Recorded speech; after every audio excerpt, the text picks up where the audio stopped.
really decided, when we really started thinking, well, maybe we should do a concept record and tell a story and do something a little bit differently, that was actually in, I think, May or June of 2008. When we returned home from Europe, and after basically spending the first 6 months of the year on the road, we got home, and days later we basically loaded into the practice space and began working, and up to that point we had just been doing things on our own and preparing some ideas that we had for the album. But before we knew it, we had written a whole bunch of music. Shane came up with this kind of plot line, this story, and we started to mold the music around it and arrange it to suit the themes and moods of the story. And ultimately the lyrics that he's written have come to weave the plot in and out of the sound of the record. So it's just really interesting. It's a different step for us, and it was really neat looking at the record as this almost like play or movie or book, and being able to kind of think about the story as you're listening to the songs. And the approach that you take when you write a conceptually based album is that you're constantly thinking, okay, this riff or this sound or this idea, where does this fit into this story? And then when you add lyrics to it, how is that going to make sense? And definitely everything is thought out on the record, and every line and every thing. I mean, if you look at the lyrics and liner notes, there's stuff in quotes, there's stuff in italics, and that all means something, and that's all important to the story and what I'm trying to say. We had a lot of the summer at home to rehearse and to practice and write a bunch of songs.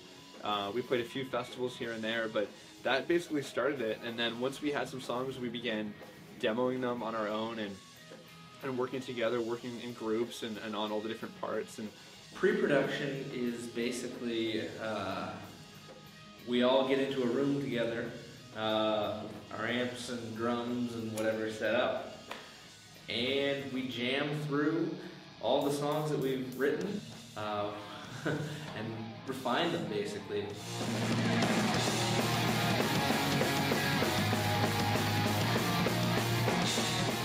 Like, basically it's going to be like, if you listen to me kind of sing along, is the idea I have.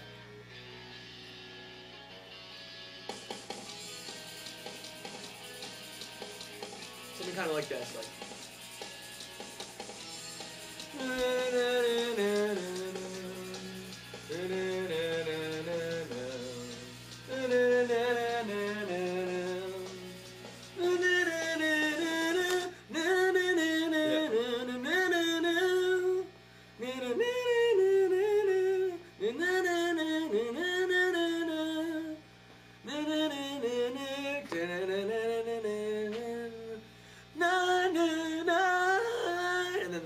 The chorus comes in. It's good. It's gonna be good. We gotta set up a vocal mic. Let's get these little doo-doos coming through. You heard how catchy that shit was? Doo-doo-doo-doo. Generally, this is where the arguments take place. Same shit. Exact same. Trust me. But you're going like da da da da da da. Yeah. And he's going da da da da da da.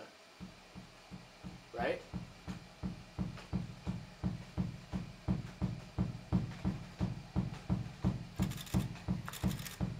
Someone's like, well, I think it should be this way, and I think it should be this way, and or sometimes the band thinks it should be one way, and the producer thinks it should be another way. So that's definitely, I think, the part of the record where there's the most conflicts. And as much as I think people don't like it, I actually kind of do like it, because I like to go over things, and I like to be prepared. Sometimes you just discover little rhythms that maybe you aren't playing the same as somebody else, or that you could lock in a little better. And sometimes you decide that a part that you thought was cool isn't as cool as you thought, and you want to modify it and make it as cool as it possibly can be. To give myself